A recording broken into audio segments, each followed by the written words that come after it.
Hello everyone, आज हम discuss करेंगे क्राइटेरिया ऑफ एसेंशियलिटी के बारे में।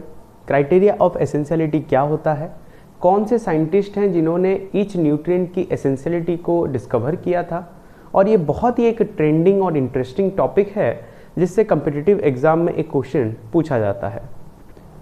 क्राइटेरिया ऑफ एसेंशियलिटी को समझने से पहले आप एक चीज़ समझ लीजिए कि ये जो तीन क्राइटेरिया है, कोई भी ऐसा न्यूट्रिएंट जो इन तीनों क्राइटेरिया को फॉलो करेगा उस न्यूट्रिएंट को हम एसेंशियल कैटेगरी में इन्वॉल्व करेंगे, इंक्लूड करेंगे। ठीक है, जैसे कि ये जो तीन क्राइटेरिया है वो 1939 में आर्नर और स्टाउट ने दिया था और 1954 में आर्नर ने इसको रिफाइंड किया था। तो पहला क्राइटेरिया बताता है कि सीड टू सीड, इसका मतलब है कोई भी ऐसा न्यूट्रिएंट है जो एक प्लांट का जो लाइफ साइकिल होता है, जैसे कि आपने सीड लिया और उसको सोइंग कर दिया, जिससे कि उसमें इमर्जेंस हुआ और जर्मिनेशन हुआ, वेजिटेटिव ग्रोथ आई, रिप्रोडक्टिव ग्रोथ आई, उसके बाद उसमें फिर से सीड प्रोडक्शन किया। तो ये जो सीड से सीड का जो लाइफ साइकिल होता है, इसको हम लाइफ साइकिल बोलते हैं।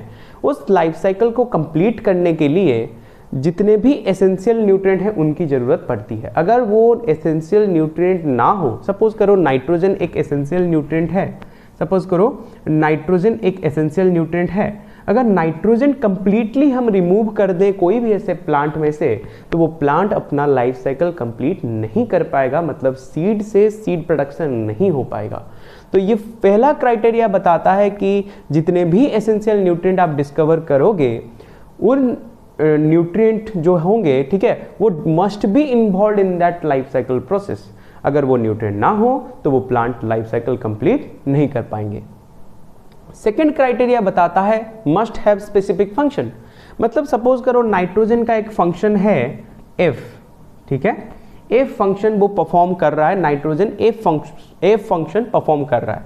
फॉस्फोरस आके बोलेगा नाइट्रोजन तू ड्रीम 11 में टीम बना ले, मैं ये फंक्शन खुद कर लेता हूँ, ठीक है।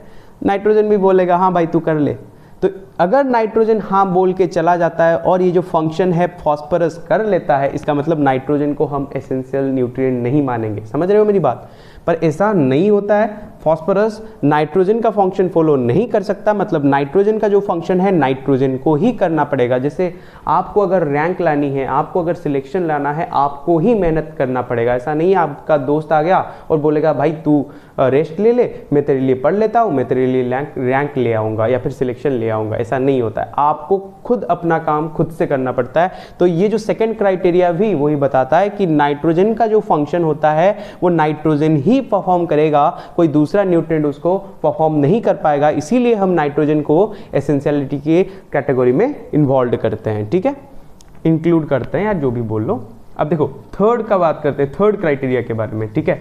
जो थर्ड क्राइटेरिया था वो बताता है कि डायरेक्टली इन्वॉल्व इन मेटाबॉलिज्म। अब मेटाबॉलिज्म क्या होता है? एनाबॉलिज्म, कैटाबॉलिज्म, रेस्पिरेशन, फोटोसिंथेसिस, ये जो प्रोसेस होती है उनमें वो न्यूट्रिएंट मस्ट भी डायरेक्टली इन्वॉल्व होने चाहिए। सपोज करो आप बोलोगे सर फर्स्ट टू क्राइटेरिया को फॉलो कर रहा है, थर्ड क्राइटेरिया को फॉलो नहीं कर रहा है, तो इसका मतलब वो एसेंशियल नहीं हो सकता, या होगा? वो नहीं हो सकता, मस्ट भी वो जो तीन क्राइटेरिया आर्नन और स्टाउट ने दिया था उसको फॉलो करना चाहिए, वरना उस न्यूट्रिएंट को हम एसेंशियल नहीं बताएंगे, ठीक है। तो डायरेक्टली इन्वॉल्व होना चाहिए मेटाबॉलिज्म के प्रोसेस में।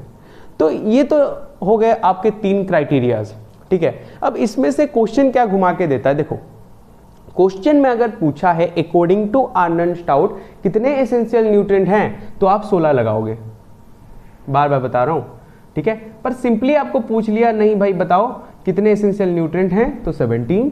पर अगर पूछा कि अकॉर्डिंग टू आर्नन स्टाउट 16, ठीक है, ये आप याद रखिएगा, ठीक है।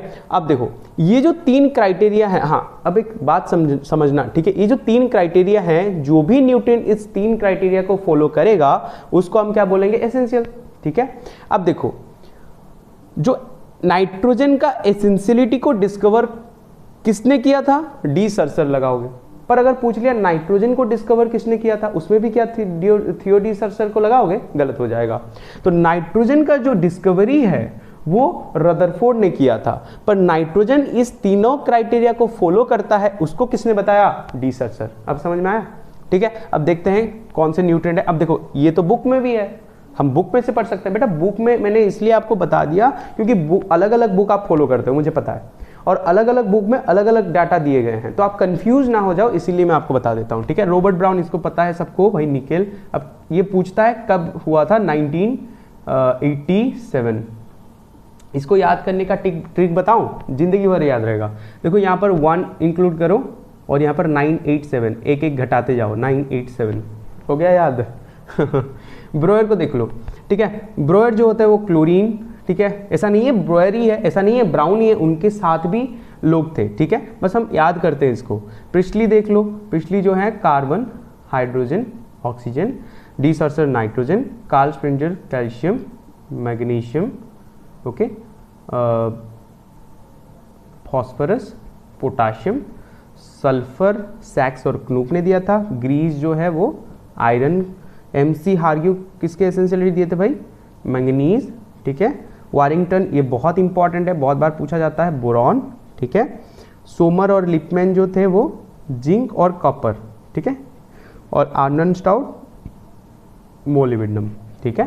तो ये जो न्यूट्रिएंट्स मैंने बताया इसको याद रखना, कौन से ऐसे साइंटिस्ट इससे जुड़े हुए हैं, एसेंशियलिटी को किसने बताया था, कौन से साइंटिस्ट, और ये जो 3 क्राइटेरिया क्या होता है। जब फ्यूचर में सपोज करो ये 17 अभी तक तो टिल नाउ 17 ही है, आप बड़े हो गए, साइंटिस्ट बने और आपने कोई भी ऐसा न्यूट्रिएंट जो डिस्कवर किया जो इन तीनों क्राइटेरिया को फॉलो करता है, तो आपके नाम के भी क्या करेंगे बच्चे, जो स्टूडेंट्स होंगे वो भी पढ़ेंगे, ठीक है, ओके। तो ये एक बहुत इंटरेस्टिंग टॉपिक है और इससे क्वेश्चन 1-2 आते हैं, ठीक है, इसको ध्यान से पढ़िएगा, याद रख लीजिएगा, ओके। आज के लिए इतना ही, थैंक यू।